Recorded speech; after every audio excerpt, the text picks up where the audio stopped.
Inkuru yacu tuyitangiriye mu cyumba kijimye mu nzu icumbikira abanyeshuri muri kaminuza. Aho niho hicaye umukobwa mwiza witwa Ada. Ada yicaye imbere y'indorerwamo ndende, afite perike ikozwe mu misatsi y'abantu, ifite ibara ry'umukara rivanze na shokora mu ntoki, arimo kuyisokoza. Yaracecetse cyane, yitse imitima, ari nako yitegereza iyo perike ihenze kurusha izindi zose yaratunze. Iyo perike yari yarayitumije hanze y'igihugu. Yari yambaye mu gitondo, ariko nkuko byari bisanzwe yari yayitije inshuti ye magara Ezo, wari umaze kuyimusubiza hashize nk'isaha imwe. Ada yumvise umubabaro umunyura mu mugongo, yumva hari ikintu kitameze neza. Intoki ze zatangiye guhinda umushyitsi ubwo yari agiye gusubiza ya perike aho yari asanzwe yimanika. Ako kanya amatara yatangiye kunyeganyega, ahita azima. Icyumba cyuzura umwijima, umwuka udasanzwe uremereye wuzura aho hantu. Ada nawe yahise ahera umwuka, maze yumva ijwi rito rimwongorera riti Ada, Ada. Yahise akuka umutima, isura ye mu ndorerwamo yatangiye guhungabana, hanyuma havamo ishusho ye isa n'iyijimye, yahindutsemo ikintu giteye ubwoba. Imurebera imbere mu ndorerwamo, iseka mu buryo buteye ubwoba. Ada yarasakuje cyane, byose byahindutse umukara. Mbere y'ibi bintu bidasanzwe ariko, mbere y'ubugambanyi n'amajwi amwongorera, mbere y'uko isi ya Ada ihinduka inzozi mbi, hari ubucuti bwiza bukomeye busa n'ubudashobora gusenyuka. Ada na Ezo bari inshuti magara kuva bakiri bato, bakuriye hamwe mu gace k'iwabo, iwabo w'amahumbezi n'ikirere gikeye. Ababyeyi babo bari inshuti, base bakoranaga ubucuruzi, kandi ubumwe bwabo bwafatwaga nk'inkuru yanditswe n'Imana ubwayo. Igihe bombi bemererwaga kwiga muri kaminuza ikomeye ya Royal Heritage University, byari bisanzwe ko babana mu cyumba kimwe. Ada yakomokaga mu muryango ukize cyane. Ezo nawe ntiyari umukene, ariko ntiyari yarigeze abaho mu buzima bw'ubukire nk'ubwo Ada yarabayemo. Ada yari afite byose, imyenda myiza, amasakoshi ahenze, telefone za iPhone zigezweho, ariko cyane cyane amaperike. Ayo maperike niyo yakundwaga cyane. Yari afite amaperike yo mu bwoko bwose, amaremare, amagufi, afite imisatsi ya afro, arambuye, n'andi yose akozwe mu misatsi myiza y'abantu yavaga muri Brazil, mu Buhinde no muri Vietnam. Kandi Ada ntiyagiraga umutima wo kwiharira ibintu bye. Ezo wari ufite gusa perike imwe cyangwa ebyiri zikoze mu misatsi y'imikorano, yajyaga atira Ada kenshi perike ze kuko bari basanzwe ari n'inshuti. Mu ntangiriro Ada ntiyibonaga nk'ikibazo.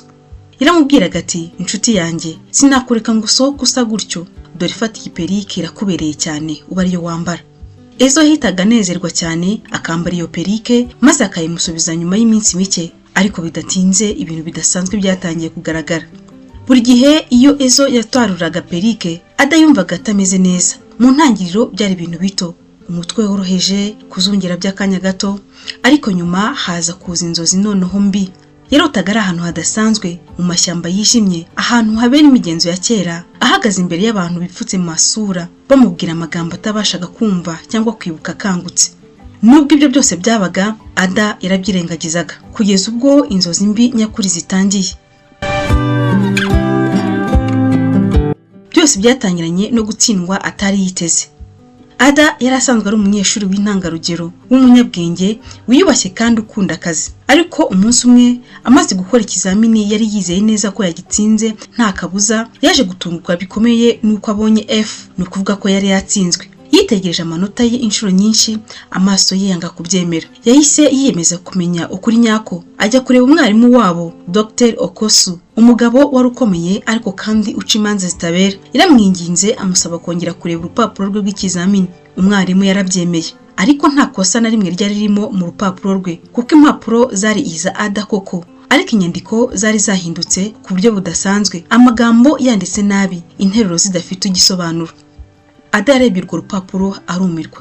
Nyuma yaho ibintu bidasanzwe byatangiye gukurikiraho.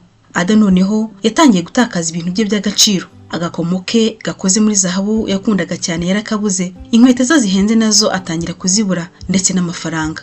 Ikarita ya banki yaraburaga, akayishakisha gata umutwe, hanyuma akaza kuyisanga ahantu yari yamaze gushakira ariko ntayibone. Telefone ye yamenetse ikirahure mu buryo atarasobanukiwe. Umugoroba umwe ahagaze imbere y'indorerwamo ye, yabonye icucucucu yihagaze inyuma ye. Yahise ahindukira vuba na bwangu, ariko nta muntu wari uhari. Nubwo ibyo byose byabaga, Ada yakomeje kwanga kwemera ko hari kidasanzwe kirimo kumubaho, kugeza umunsi yaguye mu kibuga cya kaminuza agata ubwenge, agakanguka ari mu bitaro. Ezo yari yicaye iruhande rwe afashe ukuboko kwe, amaso yuzuye impungenge, ubona ko rwose ahangayitse. Maze aramubaza ati, "Bestie, wanteye ubwoba. Urimo kwica n'akazi kenshi. Ukeneye kuruhuka." Ada yarikirije buhoro, ariko mu mutima we yumvaga ko hari ikintu kitameze neza.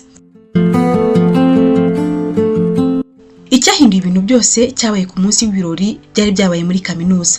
Ada yari amaze gutangira kwitwararika, yaratangiye gufungirana amaperike ye mu kabati kihariye, atakiyatiza uko yishakiye kose. Uwo mugoroba Ezo yaramwinginze amusaba perike ye ihenze cyane kugira ngo ajye muri ibyo birori. "Please muvandimwe wanjye, ni uyu munsi umwe gusa. Ejo mu gitondo nkayigusubiza, ndabigusezeranye." Ada yarazuyaje, ijwi ryo mu mutima we ryamubwiraga oya, ariko ntiyashakaga kugaragara nk'umwana mubi imbere y'inshuti ye. Yarabyemeye. Iryo joro ntiyabashije gusinzira. Yageragezaga gusinzira ariko bikanga kubera umutima uremerewe. Mu gihe atarasinzira yumva amajwi munsi y'idirishya rya dortoir yabo. Yitonze gato yarabyutse ajya kureba. Umutima we wahise uhagarara. Ezo yarahagaze munsi y'igiti cy'imyembe ari kumwe n'abagore babiri badasanzwe. Mu ntoki ze yarafashe ya perike ya Ada. Umwe muri wo w'umukecuru ushaje cyane wari ufite ibimenyetso by'imigenzo mu maso, yafashe perike arayizamura atangira kuvuga amagambo atumvikana. Amaraso ya Ada yahise akonja. Mu by'ukuri nubwo Ezo yamutiraga perike amubwira ko ari yagiye kwambara kandi ko ahita yimusubiza, ukuri kwari guteye ubwoba kurushaho. Yayijyanaga handi mu bapfumu. Maze Ada yumva umukecuru avuga buhora ati, "Igeno rye ririmo guhinduka, hasigaye intambwe nkeya ubundi byose yaratunze bikaba ibyawe." Ada yasubiye inyuma agerageza guhumekaho, ariko umwuka wari waheze kubera ubwoba bw'ibyo abonye. Ezo inshuti ye magara niwe wari nyirabayazana w'ibyago byose byari biri kumubaho. Iminsi yaricumye ari nako atagenda kurushaho kuba nabi. Umutwe warushagaho kumubabaza, umubiri ukarushaho gucika intege. Uruhu rwe rwari rwiza rwarahindutse ruragenda rurangirika cyane, ruzaho ibintu by'ibiheri byinshi. Buri joro yarotaga ari mu ishyamba ryishimye rinini cyane, yumva amajwi ataza amuhamagara ati, "Ada, Ada." Yakangukaga yatuhejwe n'ibyuya kubera ubwoba bukabije. Buhoro buhoro indwara zatangiye kugaragara ku mubiri we. Hatangiye ibiheri bitukura, nyuma haza ibisebe binini cyane byuzuye amashyira. Abantu batangiye kumuhunga, ari nako bavuga bati, "Iyi ni imyuka mibi." Abandi bati, "Iyi ni karma." Abandi bati, "Akwiye gusengerwa." N'abarimu barabibonaga. Umwarimu wamukundaga cyane yaramubwiye ati, "Subira iwanyu ujye gushaka ubufasha, wivuze uzagaruke wakize." Iryo joro Ezo yinjiye mu cyumba maze aza yibaraguza ati, "Bestie, niki kiri kuba hariko muri iyi minsi?" Yaramwegereye amukora ku mugongo. "Reka ngufashe gutunganya imisatsi yawe, cyangwa unantize perike yawe, hari ahantu nshaka kujya." Ada yahise abona ukuri. Ezo ntiyari inshuti ahubwo yari umwanzi we. Ada yamutije perike nanone, ariko ahita afata icyemezo gikomeye cyo gusubira iwabo kwivuza, kuko hari umuhanuzi wari uziranye na mama we. Yabyutse mu gitondo butaracya, nta muntu umubona, atega bisi ya mbere yerekezaga iwabo. Yagiye nta muntu n'umwe ubizi. Nyina akimukubita amaso yararize cyane. Yahise amujyana ku muhanuzi, umugore wari uzwiho kubona ibyihishe. Akimubona yaravuze ati, "Uwaguteye ibi ni umuntu wegereye umutima wawe." Yamubwiye ukuri kose. Umuhanuzi aravuga ati, "Uyu si umuvandimwe wawe, ahubwo ni umwanzi wawe mubi." Ijoro ry'uwo munsi habaye intambara yo mu mwuka. Ezo nawe yari mu ishyamba ari gukora indi mihango akoresheje perike yari yatijwe na Ada mbere yuko Ada asubira mu rugo iwabo kujya kureba umuhanuzi. Ezo yari mu muhango wa nyuma. Umuhango wagombaga kurangira igeno rya Ada ribaye irye. Ibyari bya Ada byose bikaba ibye. Ariko imbaraga zarahindutse uko mu ishyamba bari muri iyo migenzo, ni nako Ada n'umuhanuzi nabo barimo basenga. Barasenze, imbaraga z'amasengesho ziganza iz'abapfumu.